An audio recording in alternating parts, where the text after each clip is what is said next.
அடுத்தது மாநில அரசு சில விஷயத்தை சண்டை போட்டுத்தான் செய்ய வைக்க முடியும். நானும் உங்களோட சேர்ந்து சண்டை போடுறேன். இப்படித்தான் பாத்தீங்கன்னா பொள்ளாச்சியில நம்முடைய காயர் யாரெல்லாம் தேங்காய் நார் பிரச்சனை இதே மாதிரி டிராமா பண்ணாங்க. அது சண்டை போட்டு சரி பண்ணிட்டோம் ஐயா. இன்னைக்கு இவர்கள் குழந்தையை கிள்ளி விட்டு தொட்டிலை ஆற்றிக் கொண்டிருக்கிறார்கள். இதற்கு தீர்வு இன்னைக்கு வேணுங்க ஐயா. 3 வருட காலமாக போராடி கொண்டிருக்கின்றோம். என்னையும் உங்களை ஒருத்தர நினைச்சுங்க.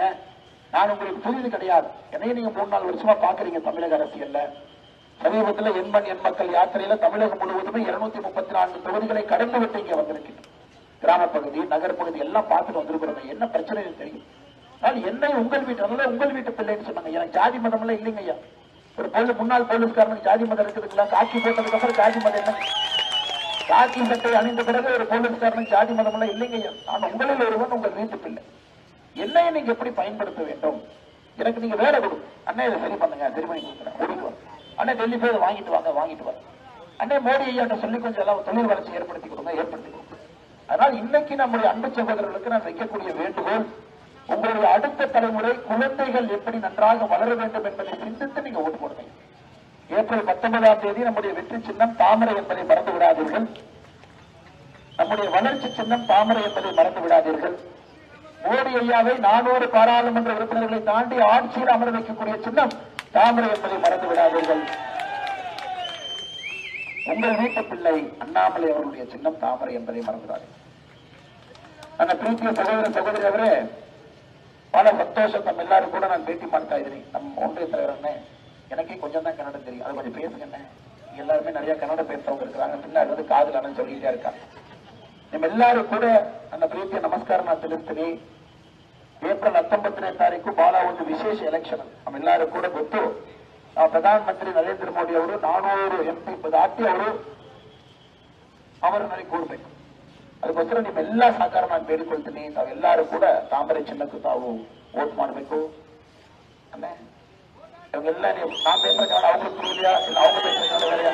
ஐயா நாங்கெல்லாம் இந்த புக்கை படிச்சு கன்னடம் கத்துக்கிட்டோங்கண்ணா. இந்த புக்கை படிச்சு கத்துக்கிட்டேன். அதனால வர தெரிஞ்சதை பேசுறேன், கோச்சிக்காதீங்க.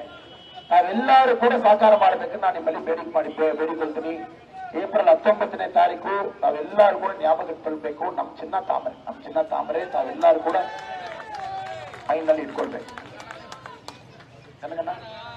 இப்ப ஜெயிச்சுட்டாங்க. இப்ப 20 ஜெயிச்சிருவாருங்கன்னா 28.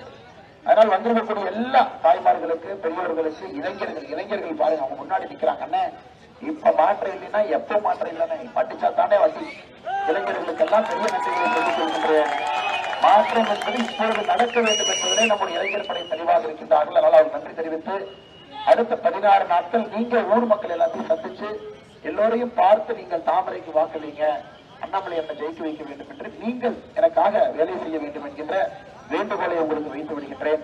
அன்பு சகோதரர்கள் நன்றிகளை தெரிவித்து மறந்து விடாதீர்கள். ஏப்ரல் 19ஆம் தேதி நம்முடைய சின்னம் தாமரை சின்னம், வெற்றியின் சின்னம் தாமரை சின்னம் என்கின்ற வேண்டுகோளை உங்கள் எல்லோருக்கும் வைத்துக் கொள்கின்றேன். உங்கள் அன்புக்கு நன்றிக்கு கடமை பெற்றிருக்கின்றோம். நன்றி ஐயா. இன்னையிலிருந்து அடுத்த 15 நாள் நம்ம கூட்டணி கட்சி நண்பர்கள், தொண்டர்கள், தோழிகள் எல்லாம் இருக்கிறீங்க. வீட்டுக்கு போங்க. ஒரு வீடா ஏறி இறங்குங்க. மக்கள் தெளிவா இருக்கிறாங்க. மோடி ஐயா ஓட்டு போடணும் தெளிவா இருக்காங்க. நீங்க வீட்டுக்கு மட்டும் போயிருங்க. அடுத்த 15 நாட்கள் எல்லா வீடும் கிராமத்துல இளைஞர்கள் இருக்கிறீங்க. எல்லோரும் எல்லா வீட்டுக்கும் சென்று மோடி ஐயாவுக்கு வாக்களிக்கணும். மோடி ஐயா ஜெயிக்கும் பொழுது எப்படி நம்முடைய தடாகத்தினுடைய வளர்ச்சிக்கு எப்படி பயன்படுத்திக் கொள்ளலாம் என்பதை ஒரு வீட்டில் நீங்க சொல்லணுங்க. அதான் அன்பான வேண்டுகோள்.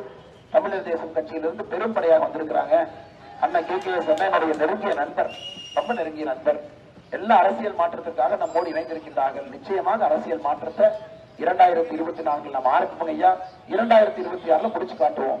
நம்ம எல்லோரும் தமிழகத்தில் ஒரு புதிய ஆட்சியை கொண்டு வருவோம். 2024 மோடி ஐயாவை கொண்டு வருவோம். நன்றி, வணக்கம். பாரத் மாதா கி ஜெய். பாரத் அன்னையின் புகழ்.